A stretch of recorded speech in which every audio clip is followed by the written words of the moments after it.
Assalamualaikum warahmatullahi wabarakatuh.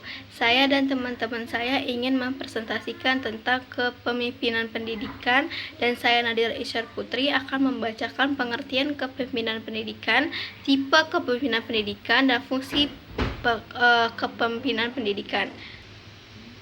Kepemimpinan secara umum didefinisikan sebagai kemampuan dalam kesiapan yang dimiliki oleh seseorang untuk dapat mempengaruhi, mendorong, mengajak, menuntun, menggerakkan, mengarahkan orang atau kelompok agar menerima pengaruh tersebut dan selanjutnya terbuat sesuatu, dapat membantu tercapainya tujuan tertentu. Dr.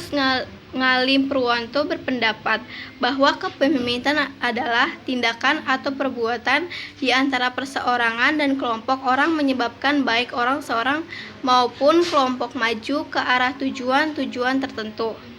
Kepemimpinan adalah proses mempengaruhi kegiatan-kegiatan kelompok yang diorganisir menuju kepada penentuan dan pencapaian tujuan. Fungsi kepemimpinan pendidikan.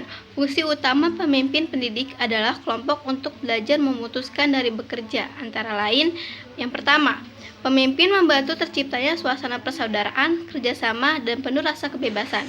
Yang kedua, pemimpin membantu terciptanya suasana kelompok untuk mengorganisir diri, yaitu ikut serta dalam memberikan rangsangan dan bantuan kepada kelompok dalam menetapkan dan menjelaskan tujuan. Yang ketiga, pemimpin membantu kelompok dalam menetapkan prosedur kerja, yaitu membantu kelompok dalam menganalisis situasi untuk kemudian menetapkan prosedur mana yang paling efektif, dalam, dan efisien. Yang keempat, pemimpin bertanggung jawab dalam mengambil keputusan bersama dengan kelompok. Yang terakhir, pemimpin bertanggung jawab dalam mengembangkan dan mempertahankan eksistensi organisasi. Tipe kepemimpinan pendidikan. Di sini dia ada tipe otoriter, tipe kebebasan, tipe demokratis. Saya akan menjelaskan di sini ada tipe otoriter.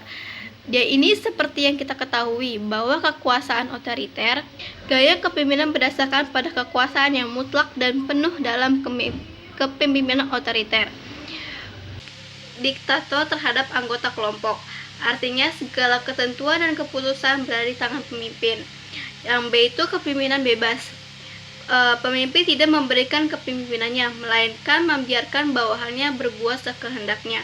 Keberhasilan lembaga ditentukan atas kesadaran dan dedikasi anggota kelompok. Struktur organisasinya kabur, segala kegiatan dilakukan tanpa rencana dan tanpa pengawasan dari pemimpin.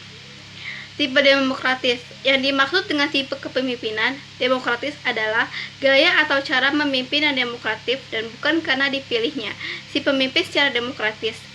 Tipe demokratis seperti ini misalnya saja si pemimpin memberikan kebebasan dan keleluasaan kepada para bawahannya dan pengikutnya. Yang terakhir, tipe demokratis semu, yaitu pemimpin hanya tampak saja demokratis namun sebenarnya dia bersikap otakratis. Presentasi saya sudah selesai dan akan dilanjutkan oleh teman saya. 4 keterampilan yang harus dimiliki pemimpin. Keterampilan dalam memimpin. Pemimpin harus menguasai cara-cara kepemimpinan, memiliki keterampilan memimpin upaya dapat bertindak sebagai seorang pemimpin yang baik.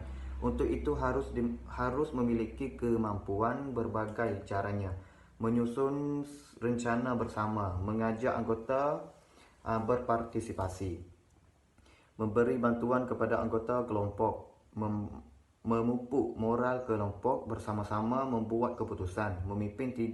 Pemimpin tidak hanya tahu tapi harus dapat melaksanakan. Keterampilan dalam hubungan insani. Hubungan insani merupakan hubungan antar manusia. Ada 2 jenis hubungan, yaitu hubungan kerana tugas resmi dan hubungan kekeluargaan. Keterampilan dalam proses kelompok. Maksud utama adalah meningkatkan partisipasi anggota kelompok sehingga dapat mengefektifkan potensi pemimpin sebagai penengah, pendamai, dan bukan menjadi hakim. Keterampilan dalam proses administrasi personil.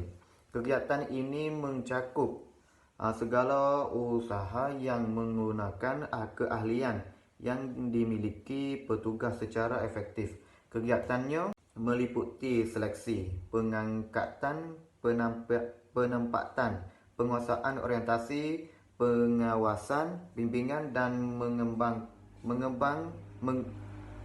pengembangan serta kesejahteraan. Keterampilan dalam menilai merupakan usaha untuk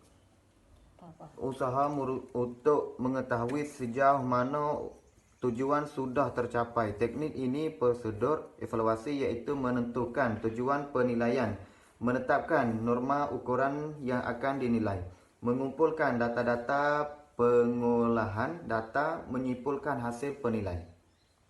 5. Pendekatan dalam mempelajari kepemimpinan pendidikan. 3. Keterampilan skill yang harus dikuasai oleh seorang pemimpin. Pertama, human relation skill, yaitu kemampuan berhubungan dengan bawahan. 2. Taxation skill, yaitu kemampuan merupakan ilmunya ke dalam pelaksanaan. 3. Conception skill, yaitu kemampuan dalam melihat sesuatu secara keseluruhan yang kemudian dapat merumuskan, seperti dalam mengambil keputusan, membentuk kebijakan, dan lain-lain. Kemampuan ini juga studi kepemimpinan Ohio State University. Studi ini dilakukan di Ohio State University oleh Hemphill dan Jones dan kemudian dilanjutkan oleh Halpin dan Winder. Studi ini melihat kepemimpinan itu atas dua dimensi perilaku pemimpin. Initiating struktur merupakan cara pemimpin melukiskan hubungannya dengan bawahan dalam usaha menetapkan pola organisasi, saluran komunikasi, dan metode atau prosedur yang dipakai dalam organisasi. D. Pendekatan kontingensi. Model ini banyak melahirkan beberapa model kepemimpinan di antaranya.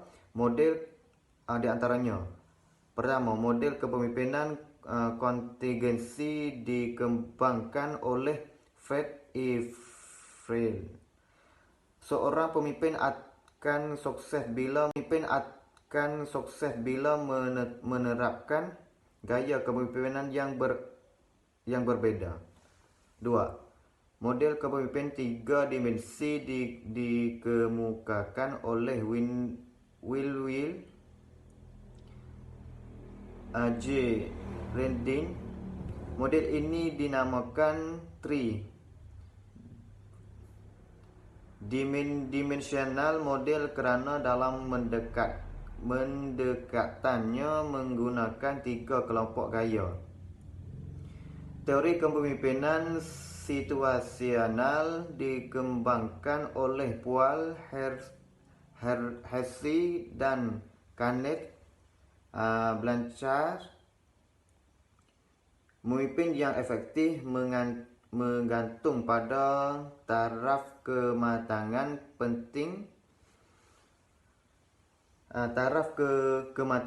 pengikut dan kemampuan memimpin untuk menyesuaikan orientasinya, baik orientasi tugas ataupun hubungan antara manusia.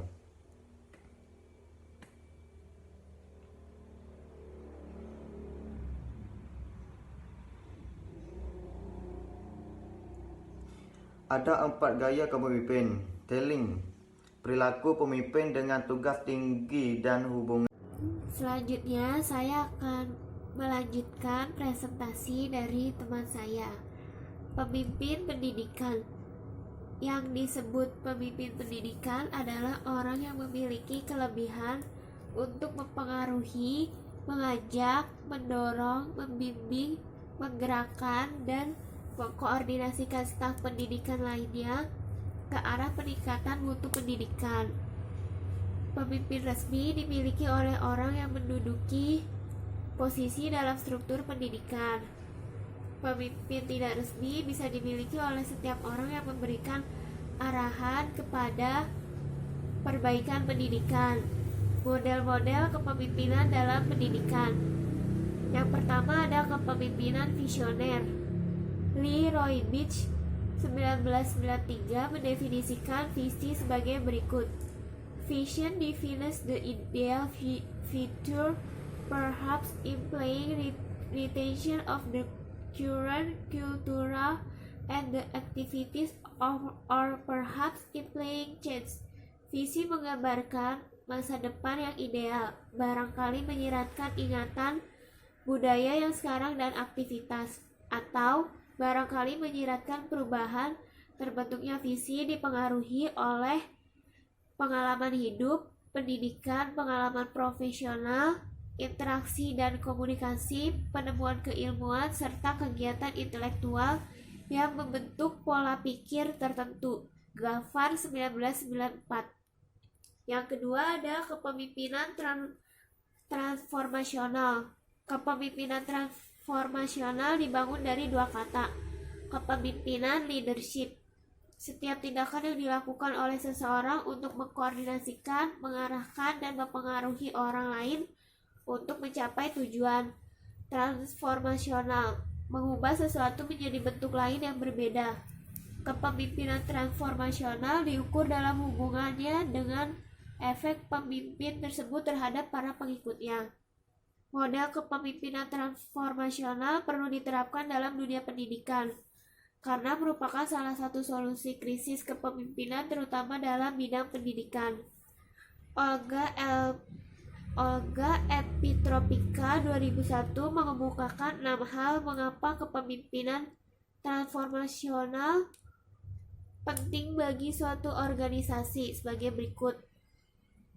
Pertama, secara signifikan meningkatkan kinerja organisasi. Secara positif dihubungkan dengan orientasi pemasaran jangka panjang dan kepuasan pelanggan, membangkitkan komitmen para anggota terhadap organisasi. Model kepemimpinan lain yang perlu diperhatikan sebagai kritisi terhadap kepemimpinan transformasional adalah kepemimpinan amanah. Kepemimpinan amanah adalah kepemimpinan yang dilandasi dengan iman dalam rangka mencapai tingkat ketakwaan kepada Allah. Model kepemimpinan ini selalu memikirkan keadaan umatnya dan jauh dari memikirkan kepentingan pribadi atau golongannya. Sekian presentasi dari kami, kurang lebihnya mohon maaf. Wassalamualaikum warahmatullahi wabarakatuh.